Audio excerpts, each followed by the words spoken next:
আসসালামু আলাইকুম ভিউয়ার্স, আশা করি আপনারা সবাই ভালো আছেন। আল্লাহ তাআলার অশেষ রহমতে আমিও ভালো আছি। তো এখন কিন্তু নভেম্বরের মাঝামাঝি একটা সময় চলতেছে। তো এই সময়টাতে কিন্তু দিনের বেলায় প্রচুর তাপমাত্রা থাকে আর রাতের বেলা কিন্তু প্রচন্ড শীত পড়ে, ঠান্ডা লাগে। এই যে একটা আবহাওয়ার একটি পরিবর্তন। আর এই সময়টাতে কিন্তু গরুগুলোর বিভিন্ন রোগ ব্যাধি হতে পারে। তো গরুগুলোর কিন্তু বিভিন্ন সমস্যা হয়, বিশেষ করে গরুর জ্বর আসে, গরু হাসি দেয়, কাশি দেয়, গরুর ঠান্ডা লাগে, তারপর গরুর পেট ফাঁপা, পেটের সমস্যা হয়, পাতলা পায়খানা হয়। তারপরে এই সময়টাতে সবচেয়ে বেশি যে রোগটা হয় সেটা হচ্ছে যে খুরা রোগ।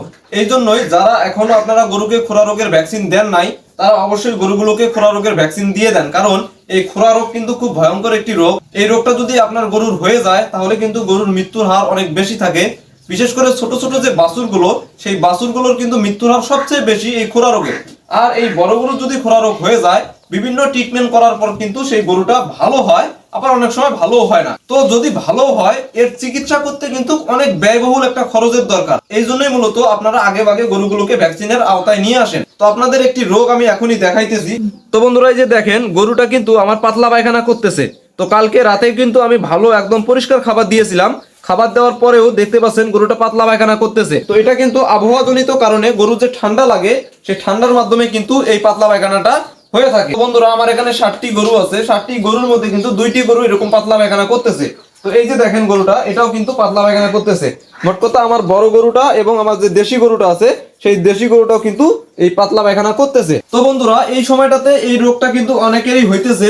যদি আপনাদের গরুর এরকম সমস্যা হয়ে থাকে, তাহলে আপনারা গরুগুলোকে অবশ্যই এমন জায়গায় রাখবেন যেই জায়গাতে গরু ঠান্ডা না পায়। এটা হচ্ছে মূল বিষয়। আরেকটি কথা হচ্ছে যে গরু যদি এরকম পাতলা পায়খানা হয়, তাহলে আপনারা শুরুতেই কোনো ট্যাবলেট এই গরুকে খাওয়াবেন না। বিভিন্ন কোম্পানির গ্যাসের যে পাউডার গুলো আছে, সেই পাউডার গুলো আপনারা এনে গরুকে খেতে দিবেন। এই গ্যাসের পাউডার খাওয়ালেই কিন্তু এই গরুর ঠান্ডাজনিত কারণে যে পাতলা পায়খানাটা হইতেছে, এটা কিন্তু ভালো হয়ে যাবে। আর এর সাথে অবশ্য আপনারা গরুকে এনজাইম খেতে দিবেন। এনজাইম যদি এই গরুগুলোকে খেতে দেন, তাহলে কিন্তু গরুগুলোর হজম শক্তিটা ভালো থাকবে। আর আপনারা যদি পাতলা পায়খানা দেখা মাত্রই গরুগুলোকে ট্যাবলেট খাইয়ে দেন, বিভিন্ন পাতলা পায়খানার ট্যাবলেট আছে, এই ট্যাবলেটগুলো যদি খাইয়ে দেন, তাহলে গরুর পেটের ভিতরে যে একটা গ্যাস সৃষ্টি হয়েছে, এই গ্যাসের কারণে যে পাতলা পায়খানাটা হইতেছে, আর আপনি যদি সেই গরুটাকে ট্যাবলেট খাইয়ে দেন, গরুর কিন্তু পায়খানাটা বন্ধ হয়ে যাওয়ার একটা ভয় থাকবে। আর গরুর যদি পায়খানাটা বন্ধ হয়ে যায়, তাহলে কিন্তু সেই গরুটাকে বাঁচানো খুব রিস্ক হয়ে পড়ে। গরুর পাতলা পায়খানা হওয়া মাত্রই গরুকে আপনারা কোনো প্রকার ট্যাবলেট খাইতে দিবেন না। অন্তত 12 ঘন্টা আপনারা গ্যাসের পাউডারটা খাইয়ে দেখতে পারেন, তাহলে কিন্তু আপনাদের গরুটা সুস্থ হয়ে যাবে। এই 12 ঘন্টা পার হওয়ার পর যদি আপনাদের গরুর পাতলা পায়খানা ভালো না হয়, তাহলে আপনারা ডাক্তারের পরামর্শ নিয়ে এই ট্যাবলেট খাওয়াতে পারেন। আরেকটি কথা, আপনারা অবশ্যই গরুর ঘরটাকে সব সময় পরিষ্কার পরিচ্ছন্ন রাখবেন। তাহলে কিন্তু আপনার গরুগুলো বিভিন্ন রোগের হাত থেকে ভালো থাকবে, গরুর গ্রোথটা সব সময়ের জন্য ভালো থাকবে এবং গরু লালন পালন করে আপনি লাভবান হতে পারবেন। তো বন্ধুরা, এই ছিল আজকের ভিডিও। যদি ভিডিওটি ভালো লাগে তাহলে অবশ্যই লাইক, কমেন্ট, শেয়ার করে দিবেন। আজ এই পর্যন্তই। আল্লাহ হাফেজ।